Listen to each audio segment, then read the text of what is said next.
उस साल लगातार बर्फबारी हो रही थी। चारों तरफ बर्फ ही बर्फ था। पेड़ के पत्ते सफेद हो गए थे और मिट्टी का तो नामो निशान नहीं था। और उसी के बीच में एक छोटा सा गांव बसा हुआ था।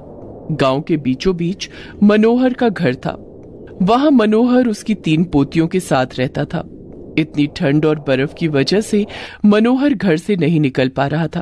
अरे बाप रे, मैंने जिंदगी में पहली बार ऐसा देखा, इतनी ज्यादा ठंड। मनोहर की 3 पोतियां मीना, टीना और रीना वहीं पर थी। मीना ने कहा, सच में दादाजी, उस साल जब हमारे माता पिता गुजर गए, उस साल भी इतनी बर्फबारी नहीं हुई थी। नहीं मीना, उस साल भी इससे कम ठंड थी, लेकिन इस बार तो लगता है भगवान का इरादा ही कुछ और है। उस साल बर्फ में दबकर हमारे माता पिता का देहांत हो गया। पता नहीं इस साल क्या होगा। दादाजी, आप तो हमें छोड़कर नहीं जाएंगे ना? नहीं बेटी, मैं तुम लोगों को छोड़कर कहीं नहीं जाऊंगा, लेकिन मुझे अभी दुकान पे जाना होगा। मत जाइए दुकान पर। दुकान जाते हुए ही माता पिता का देहांत हो गया था। दुकान नहीं जाऊंगा तो चाय कैसे बेचूंगा? पैसे कहाँ से आएंगे? पैसों के लिए काम तो करना पड़ेगा ना। तुम लोग यहीं पे घर पे रुको, मैं दुकान चलता हूँ। ये बोलकर मनोहर घर से निकल गया। उसके हाथ में छतरी तो थी, लेकिन हवा की वजह से छतरी बार बार पलट जा रही थी। ठंडी ठंडी बर्फ सुई की तरह आकर चुभ रही थी। मनोहर को उस दिन की याद आ रही थी। उस साल उसकी बहू निर्मला ने एक साथ 3 बेटियों को जन्म दिया था। उसका बेटा मोहन और मनोहर दोनों ही बहुत खुश थे। शहर में मोहन की चाय की एक दुकान थी। वहां मोहन चाय बेचता था और उसी पैसों से घर चलता था। और उस साल ऐसे ही भयानक बर्फबारी हो रही थी। अरे, मैं दुकान कैसे जाऊंगा? इतना बर्फ गिर रहा है। मत जाइए ना आज दुकान, कल ही हमारी बेटियां धरती पर आई हैं। इसलिए तो दुकान पे जाना और भी ज्यादा जरूरी है, पैसे तो कमाने हैं। ठीक है, तो फिर मैं भी चलूंगी आपके साथ। आपको इतने तूफान में अकेला नहीं छोड़ूंगी मैं। ठीक है, चलो।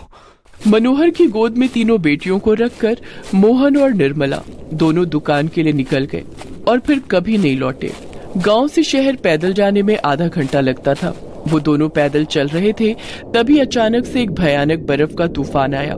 मोहन और निर्मला के पैर फिसल गए और वो दोनों बर्फ के नीचे दब गए और अपना दम तोड़ दिया। मनोहर को जब ये बात पता चली तब वो रो रो कर पागल ही हो गया। बेटा, बहू, अब क्या होगा मेरा? इन तीनों बच्चियों का क्या होगा? लौटा बेटा, लौटा बहू। लेकिन मनोहर ने बहुत ही जल्द अपने आप को संभाल लिया और फिर वो खुद दुकान चलाने लगा। साथ ही साथ अपनी तीनों पोतियों की देखभाल करने लगा। उस बात को 3 साल हो गए। वो बच्चियां अभी 3 साल की हो गई हैं। वो छोटी तो है, लेकिन अपनी अपनी जिम्मेदारी को अच्छी तरह से जानती हैं। आज भी वो अपने दादाजी के लिए चिंतित है। खैर, मनोहर बर्फ के तूफानों का सामना करते हुए दुकान पर तो पहुंच गया और कोयले का चूल्हा जलाकर चाय बनाने में लग गया।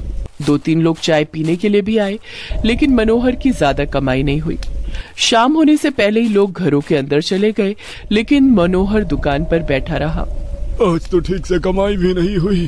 तीनों के लिए गर्म कपड़े और कंबल खरीदने हैं, खाने की चीजें भी लेनी है। कैसे क्या होगा?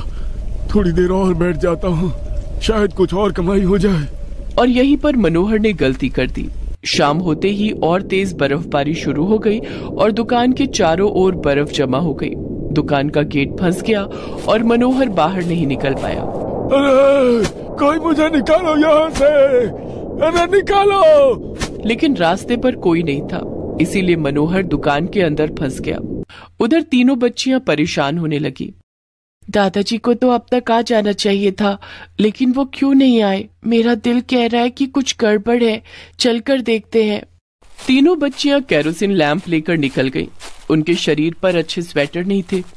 वे तीनों ठंड से कांप रही थीं, लेकिन फिर भी अपने दादाजी को ढूंढने के लिए वो तीनों निकल पड़े। तूफान की वजह से आधे घंटे का रास्ता तय करने में 1 घंटा लग गया। वो तीनों जब तक दुकान के सामने पहुंचे, तब तक मनोहर ठंड के कारण बेहोश होकर पड़ा था। दादाजी, क्या हुआ है आपको? दादाजी! तीनों ने बर्फ हटाकर दरवाजा तोड़ने की कोशिश की, लेकिन वो सफल नहीं हुए। इसीलिए तीनों बच्चियां दौड़ती हुई पुलिस स्टेशन पहुंच गई।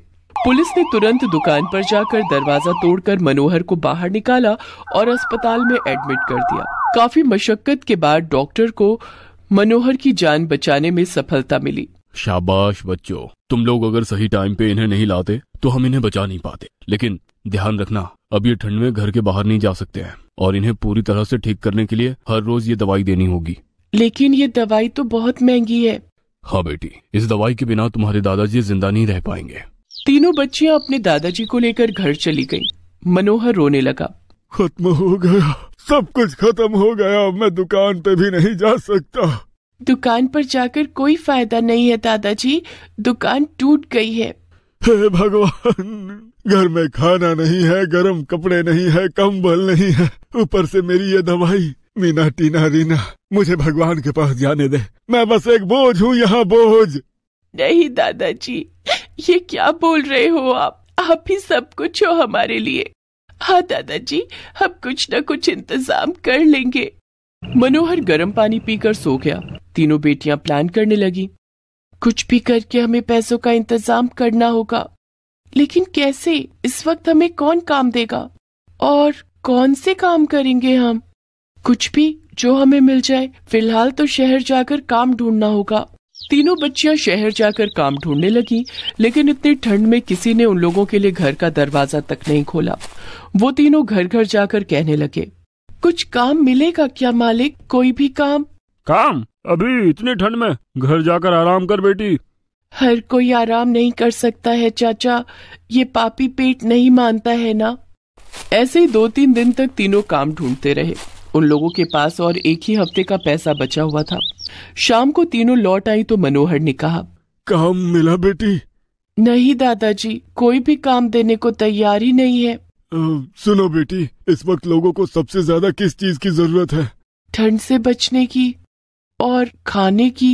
सही कहा, शहर में बहुत सारे अमीर लोग रहते हैं जिन्हें इतनी ठंड में ठंडे ठंडे पानी छूकर खाना बनाने का दिल नहीं करता है। वो सब रेस्टोरेंट से खाना ऑर्डर करते हैं। हाँ, तो उसमें हम क्या कर सकते हैं?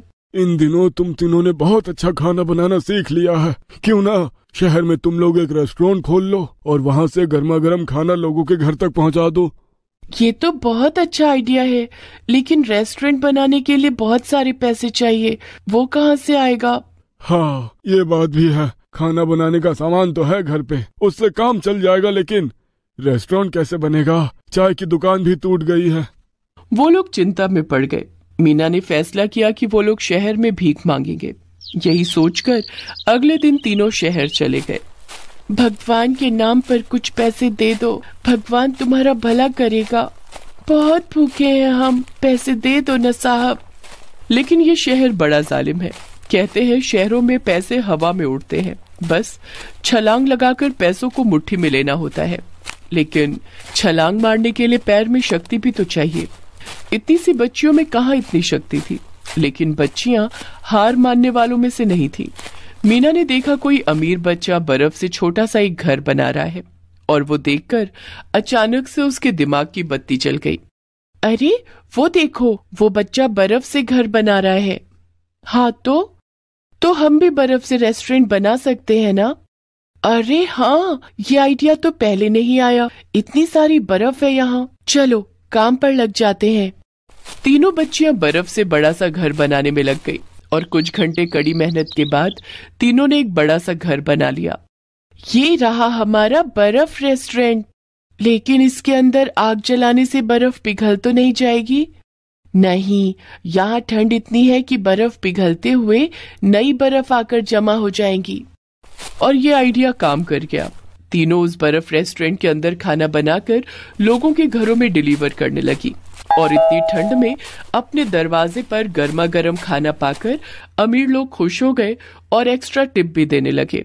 अरे वाह, गर्मा गर्म खाना, ये लो पैसा और ये लो टिप। उन्हें टिप इतनी मिलने लगी कि उसी पैसों से घर के लिए खाना, गर्म कपड़े और अपने दादाजी के लिए दवाई भी हो गई, और बाकी के पैसे वो लोग जमा करने लगे। इसी तरह 3 बेटियों का बर्फ रेस्टोरेंट सुपरहिट हो गया और मनोहर पूरी तरह से ठीक हो गया। गर्मी का मौसम भी आ गया और बर्फ पिघल गई। उसी जगह पर उन लोगों ने एक पक्का रेस्टोरेंट खोल लिया। उसका नाम बर्फ रेस्टोरेंट ही रखा, और इसी तरह वो लोग अमीर हो गए।